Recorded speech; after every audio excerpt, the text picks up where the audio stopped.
В мае 2014 года в южном секторе Амбаселе жара стояла лютая, обычное дело для конца сухого сезона. Внедорожник Дэвида Атиена, древний рейнджерский ленд-крузер 70-й серии, полз по глубокой полевой колее вдоль границы заповедника. Кондиционер кончился еще года 2 назад, из обдува валил раскаленный воздух, а пластик на руле разогрелся так, что у Атиена даже через старые рабочие перчатки горели ладони. В салоне воняло перегретым машинным маслом, а рация на панели постоянно захлебывалась треском и помехами. Атиена притормозил у сухого русла реки Кимана. На краю обрыва стоял Мзи, старый самец, которого знали все местные рейнджеры. По ведомостям КВС ему давали за 55. Сломанный левый бивень, рваное правое ухо и глубокие складки вокруг глаз, забитые серой пылью. Мзи давно кочевал один. Считать его возраст точно никто не брался, но по зубам давно было видно, что дело дрянь. Последняя смена коренных стерлась под ноль, оставив гладкие десны. Пережевывать сухую жесткую траву саванны он не мог, поэтому целыми днями простаивал в редкой тени акаций, пил из мелких луж и просто экономил силы. В тот день старик стоял совершенно неподвижно. Атиена заглушил дизель, чтобы машина не закипела окончательно, и поднял бинокль. На палящем солнце у передней ноги слона лежало что-то темное. Сначала показалось кусок коры или ветка. Настроив фокус, рейнджер выругался. В узком пятне тени, прямо у шершавой слоновьей ноги, валялся львенок. С чего вдруг слон не растоптал мелочь, бог его знает. Обычно слоны хищников не переносят и давят детенышей при первой возможности. Но Мзи, скорее всего, было просто все равно. От жары и голода у него не осталось сил на агрессию, и котенка он воспринимал не опаснее сухого комка грязи. Котенку на вид было месяцев 5. В таком возрасте они обычно носятся за матерью, но этот едва дышал. Бока провалились, ребра обтянуты сухой шкурой, вся холка в крупных напитавшихся клещах. Позже по сводкам из соседнего сектора выяснилось, что за пару дней до этого за периметром парка браконьеры взяли взрослую львицу. Котенок 2 суток блуждал по палящему солнцу, слизывая жижу из глубоких слоновьих следов. Когда градусник в кабине показал далеко за 38, обессиленный кот просто приполз к единственной большой тени поблизости. Мзи изредка переступал с ноги на ногу, а мелкий инстинктивно подтягивался следом за ползущим пятном тени. С таким перегревом кот долго бы не протянул. Атиена пробился через треск рации и связался с ветслужбой КВС. Дежурный врач Джейн Мваура вызов приняла, но тут же остудила пыл. У их машины на полупути закипел радиатор. «Дэвид, мы на 14-м километре стоим, остываем», – прошипела Джейн сквозь помехи. «Сиди там и не дергайся, иначе слон уйдет». Атиену пришлось больше часа сидеть в раскаленной кабине, пить теплую воду из канистры, доедать сухой паёк и наблюдать через бинокль, как тень слона постепенно смещается, а львенок из последних сил ползет за ней. Когда ветеринары подгребли, церемониться не стали. Чтобы не пугать слона, джип подкатили с подветренной стороны. Заслышав гул второго мотора, Мзи тяжело вздохнул, развернулся и медленно ушел в кустарник. Из машины выскочили с брезентом. Запах от котенка стоял тяжелый. Тухлая шерсть, пыль и гниющие клещи.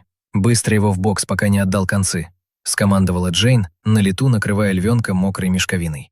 Его подцепили, забросили в транспортировочный контейнер и погнали на базу. В процедурной Джейн осмотрела мелкого. Крайнее истощение. Вены спались, пульс еле прощупывался, на уколы кот даже не реагировал. Первые 3 суток Атиена с техниками дежурили в ангаре посменно. Капельницу с электролитами приходилось менять вручную, попутно пинцетом снимая с котенка клещей. В журналах его записали под рабочим номером и кличкой Кибо. На 5-й день Кибо впервые сам начал втягивать молочную смесь из соски, а на 7-й проявил характер. Когда дежурный попытался поменять подстилку, львенок подтянулся на лапах и выдал хриплое детское рычание. «Живой гад», — ухмыльнулся дежурный. Стало понятно, что выкарабкается. В рацион начали понемногу мешать скоблёное мясо с бульоном. Дальше началась муторная рутина по программе реинтродукции. Чтобы львенок не привыкал к людям и не ждал от них еды, контакт урезали до минимума. Мясо скидывали через скрытый люк в двери, а наблюдение вели через дешевые поворотные камеры. Когда Кибо подрос, его перевезли в огороженный вольер Волпеджета, где на полудиком участке он учился загонять сначала мелких дик-диков, а потом и импал. В 2016 году, когда ему стукнуло 2,5 года, кота погрузили в транспортировочную клетку и отвезли в защищенный сектор на севере. На него навесили ошейник с GPS-трекером, подняли заслонку и дали уйти. Ошейник начал передавать первые координаты. В Амбаселе жизнь шла своим чередом. Атиена, патрулируя южные квадраты, регулярно натыкался на Мзи. Выглядел тот все хуже. Из-за отсутствия зубов пережевывать жесткую траву он больше не мог и перешел на болотную осоку да ряску в затонах. Слон сильно сдал. бока провалились, хребет выпер наружу. Атиена часто специально делал крюк по маршруту, чтобы проверить, ходит ли еще старик, хотя за лишний жор солярки начальство по головке не гладило. К 2021 году Мзи было уже за 60. В тот год на восток Африки обрушилась дикая засуха, превратившая остатки водопоев в грязевые ловушки. В августе Мзи пошел к высыхающему затону, оступился и ушел ногами в вязкий ил. Вытащить 5-тонную тушу у ослабевшего слона сил не было. К вечеру у затона собрались гиены и пара львов из местного прайда. Тупо сидели по периметру и ждали, когда он окончательно ляжет. Сигнал передал патрульный пилот KWS. Атиена с бригадой подняли грузовик, погрузили тросы, лебедку и помчались к затону. Хищников пришлось разгонять фарами и фальшфейерами. Они уходили неохотно, огрызаясь из темноты. Возились с ним почти 4 часа. Все вымазались по уши в вонючей болотной жиже, вручную подкапывая глину под ногами слона, чтобы продеть грузовые стропы. Мзи ревел от страха, отмахивался хоботом и пытался достать людей. В какой-то момент первая лента не выдержала и с оглушительным треском лопнула. Рейнджеры едва успели отпрыгнуть в сторону. «Держи натяг, отходи!» – орал Атиена парню за рулем лебедки. Кое-как зацепили второй трос, дали натяг и со скрежетом вытащили тушу на сухой грунт. Мзи пролежал на боку еще часа 2, тяжело и с хрипом дыша, пока мужики курили неподалеку и следили за темнотой, чтобы отгонять гиен. Ближе к полуночи он кое-как встал, покачиваясь, и ушел в кусты. После того случая Мзи протянул еще около года. В конце 2022-го рейнджеры нашли его останки неподалеку от все того же русла Кимана.